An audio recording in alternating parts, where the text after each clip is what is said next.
we have any declarations of interest?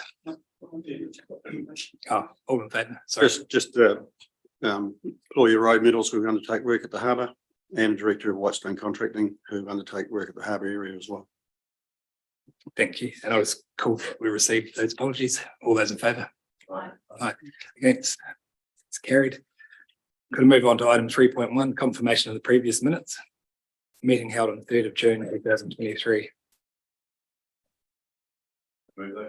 Thank you, Mayor Kircher. Seconded Councillor Ryan. All those in favour? Okay, it's carried. Thank you. We'll move on to item 4.1, decision reports. We have our first item today is Breakwater and Sandy Bay beach access.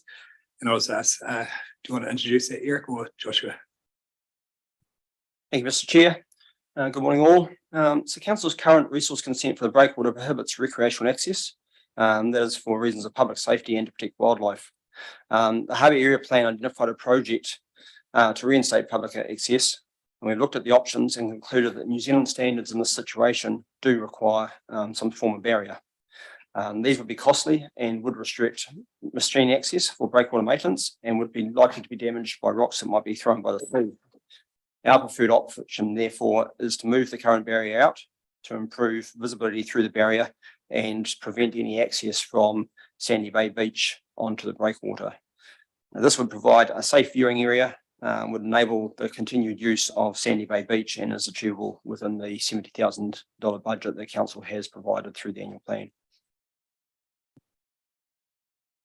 Thank you, Mr. Van der Speck. I'll just open the floor to get any questions from the committee members, and just be mindful we have Graham Clark on Zoom joining. Graham, if you have any questions, raise your hand. I can see you there. Thank you. So I'll just start Rebecca Ryan, Councillor Ryan. Thank you. Just through the chair, I want to really clarify, I guess, what opportunities the public will have to access that extended area. Obviously, that's through the penguin colony, but do you have any details on how that will work? Yes, so the public currently have day access to the penguin colony, so effectively they would have access out into that viewpoint area during the day. It would be closed effectively at night, and there has been some discussion about making sure that people can't get access to that breakwater at night as well.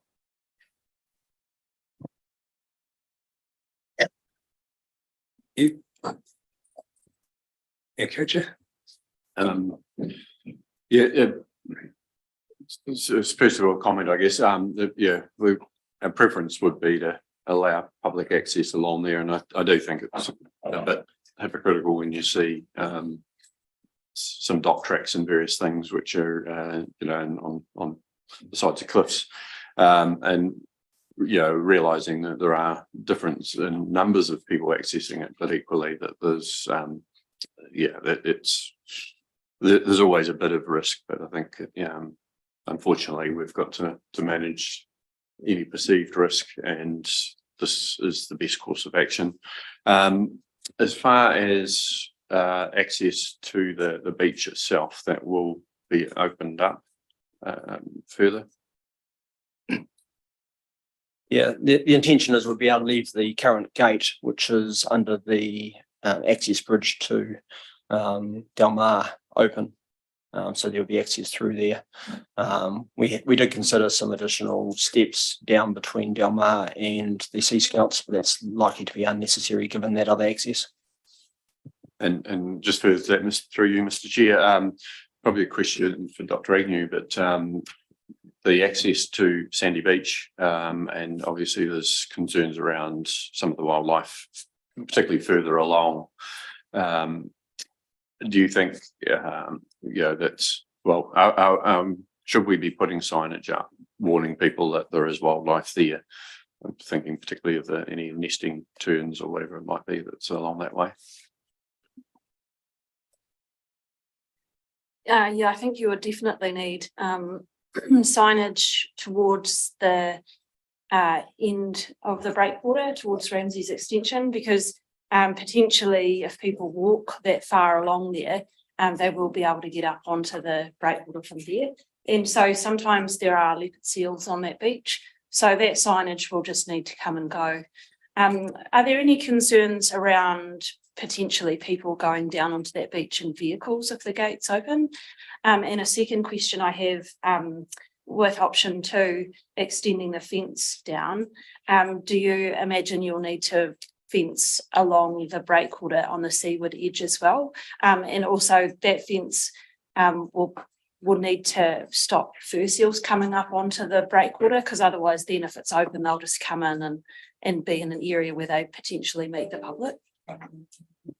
Yeah, yes, you need to fence both sides, both from a public safety point of view and as you mentioned, for the fur seals.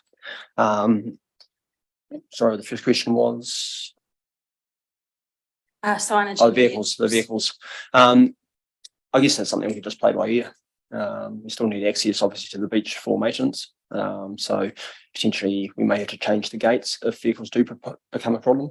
But I'm not aware of there being many issues in the past of vehicles being on the beach when those gates are open. You may be able to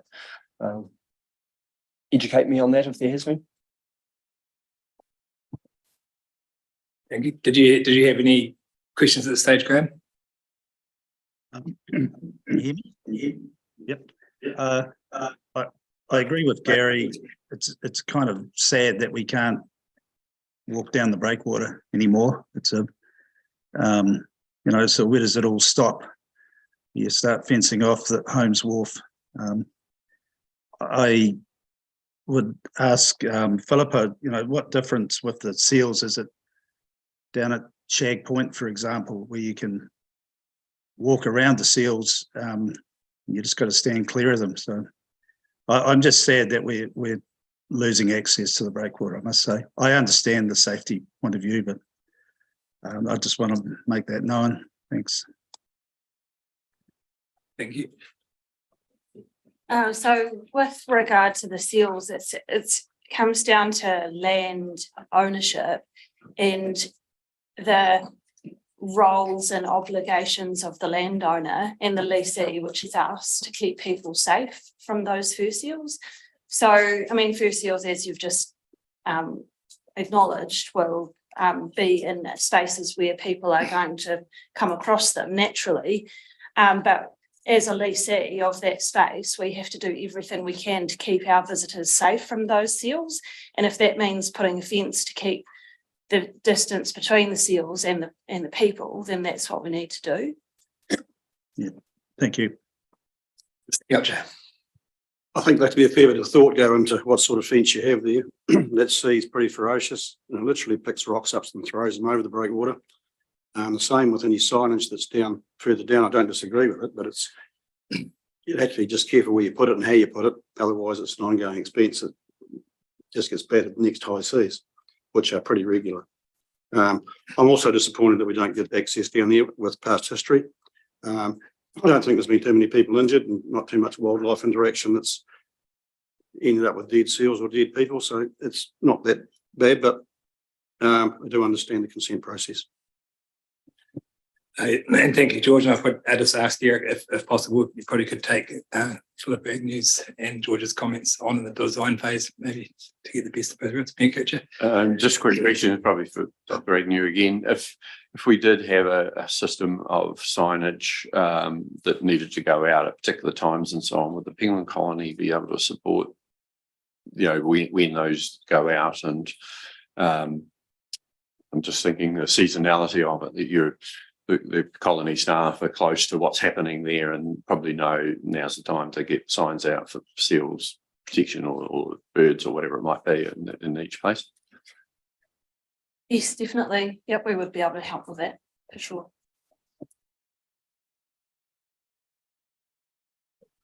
Yeah, if there's no further questions, I'm happy to move the recommendations, but would add a fourth one.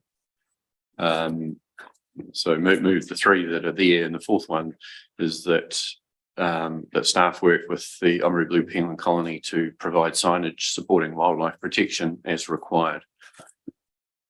Okay, do I have a seconder for that? Thank you, Dr. Agnew. All those in favour? Against? That's carried. Excuse me, Mr. Chair, can I ask a question, please? Yes, yes. So if that breakwater is closed off and someone does walk on it, is that like trespass, or what's the bylaw?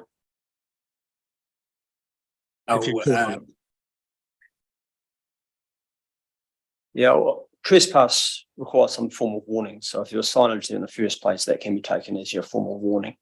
And then they can be effectively removed and trespass from that point onwards. Right, thank you. Okay, thank you. Moving on to item 4.2, waterfront road realignment. And I'll let Josh Rendell introduce this one. Sorry, Eric. And Steve. I'll be Josh today. All right. So the harbour plan identifies a need to improve safety around the boat ramp, North Otago Yacht and Powerboat Club and Scott's Own Sea Scouts, and proposes a road realignment. There's also drainage and pothole issues that also require repair in the car park area, and council has made a budget of $300,000 available in the annual plan. The anticipated cost of realigning the road is approximately $460,000 and requires land use and archaeological consent. This price does not include any car park sealing, but does cover the drainage repairs. However, this option may still not resolve congestion, and there are boats that have to access across this road from the compound. There's also some concern that there could be increased risk to the blue penguins that nest in the area. We're recommending an option to repair the drainage issues and carry out some minor traffic calming measures in front of the North Otago Yacht and Powerboat Club. This is low cost, will go some way towards helping improve safety, will fix those drainage issues, and it is reversible should funding and a better solution be resolved for the longer term. Thank you, Eric. I'll just open the floor to questions. Mr. Coucher. I think just some comments probably from Kevin Murdoch as well. I do believe this is an interim measure. Long term, if we look 5 and 10 years out, how do we want that to look down there? And I think that it'll help satisfy some safety issues, but it doesn't fix it. And possibly another 5 years is a bit more funding. It will be more expensive by then, but we might get a better option. So recommend that we don't spend too much, because it'll change and hopefully change in 3 to 5 years. Thank you. Mayor Kircher. Just nodding that I agree with that. You know, the best change is an expensive option at the moment, but I think ultimately it will be required in the future. So this will just be a temporary fix, but it will, I think, improve the safety overall. Thank you. Do any other members or community representatives have any questions on this item? If not, is somebody willing to move a recommendation? I'll move it. Thank you. Sorry, who was that? So did you want to speak there, Clarkie, or you're moving? I'll move. Yeah. Okay. Okay, second, Mr. Coucher. All those in favour? Aye. Against? That's carried. Item 5.1, if we move on, page 18, memorandum harbour reports. We have a harbour area projects update. And I'll let Eric introduce this one as well. If not, we'll go to Joshua this time. Trying to catch me out. Thank you very much, Mr. Chair. For the sake of time, I'm happy to take the report as read and just proceed straight to questions. And with that, I'll open the floor to questions. Starting on page 18, Marketplace Zone, Waterfront Road Alignment, Breakwater Access and Renovation of Holmes Wharf. Do we have any questions on those projects? Mr. Coucher. When do we plan to go ahead with the Marketplace Zone and getting some drainage and sealing and things done? I envisage site works will probably take place March, April 2024. Just a question on that. If we start that time of year, we're then going into winter, and it's really a waste of time sealing after April. Much rather have that in the current season, because it's just asked for a bad result. Yeah, noted, and that's why I said March, April, so I am conscious of the seal. However, we are going to the busy time at the moment for summer and didn't want to impact, I guess, on the summer activities down there too much. So. Mayor Kircher. Just a question on the Holmes Wharf lighting. So the work, I think, has been done, taking poles down. There's talk about, you know, whether there was enough structurally sound ones to use for the new lighting to go on. what's the update on that one, please? Thanks, Gary. Yes, the overhead infrastructure, the power and the streetlights got removed on Friday, so that went very well. There was 3 poles left in place towards the observation deck and the sheds. As it probably turns out, only one of them is probably going to be sound enough to 100% leave, and that's one between the 2 sheds. So there's an option we could hang some street lights on that existing robust pole. And when we reinstate new street lights, we'll have to put some new street lighting infrastructure to the north of the sheds to light that up a wee bit through there, since the plan is to put the street lights on the southern side along the decking. Would they be hardwood poles that go up? So the street lighting poles, because the power infrastructure will be underground, so we won't need any overhead hardwood poles as such. So the new street lights would actually be a standard kind of steel pole like you see down at the historic precinct and around the harbour area. So no hardwood poles. Thank you. And I note that the red sheds are underway, renovation works commenced and looking busy down there. Just on the Penguin Colony car park project saying looking to be completed by 31st of October. Are we tracking on time for that finish date? We're just in the process of approving the current claim. There's been a application for 1 day of inclement weather and 3 to 4 days of other variation works that have come up. So it's probably a fair request to grant that extension of time. So at this stage, I think it's penciled in to finish about the 4th of November. So there was just a bit of additional rock discovered, some additional spoil need to be removed from the site. So the time frame has been extended slightly, but very minorly. So it is all tracking very well. Councillor Ryan. Just jumping back to the Holmes Wharf renovation with the power work that's been going on there, is that going to enable or is that going to work for future use of or possible use of the sheds, or would there be more work to be done in that space if those sheds are going to be used? So we've had a very good win with Network Waitaki. They've agreed to provide new high voltage infrastructure all the way out to the sheds at their cost, including a new transformer adjacent to the sheds. Council would be responsible for the cost of digging the trenching and backfilling, but we need to do that with other infrastructure services that need to go into the ground at the same time. So that will 100% future-proof any other use of the sheds, earths. Yeah, so it's a great outcome. Thank you. Councillor Blackler. Thank you. I just had a question on the breakwater rock armouring. In the previous meeting, there was some discussion or concern around the removal of the concrete capping and what we might find under there. Was there any kind of, what was the update on that when the works were conducted? Yeah, so this is in regard to the removal of the unsightly concrete over the start of McAndrews Wharf.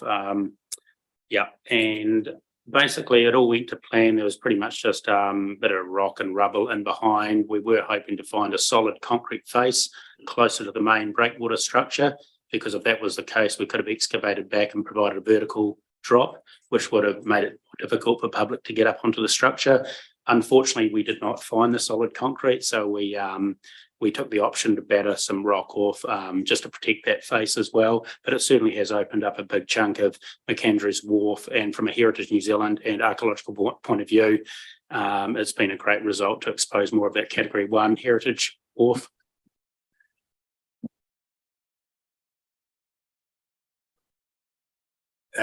Graham Clark.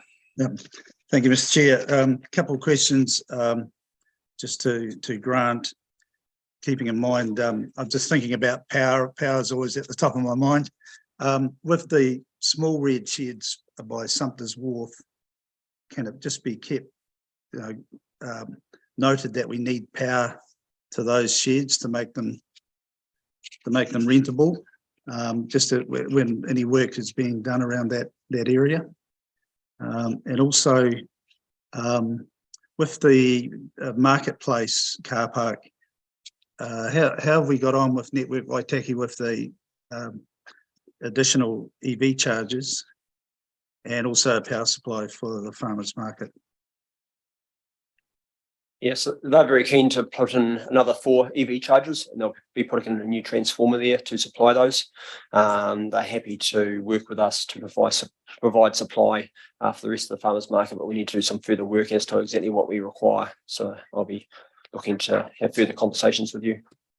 Yep. Can I also ask when that work on the car park is being done, has there been some provision made for the farmers market to be relocated or shifted while that work's happening, and how long would it take to do? Yeah, the site works will probably take about 6 weeks in total, all going well. And we have had a conversation with them about the impact on them, and they seem understanding. We haven't actually discussed an alternative site for them yet, but we'll work through that with them. Yeah, thank you. Do we have any other questions on any of the project updates? If not, I would care for someone that moved that we received in notice information. Move Mayor Kircher, second Councillor Blackwell. All those in favour? Against? It's carried. Again, thank you all for coming and for those attending online, and that will bring this meeting to a close. Thank you.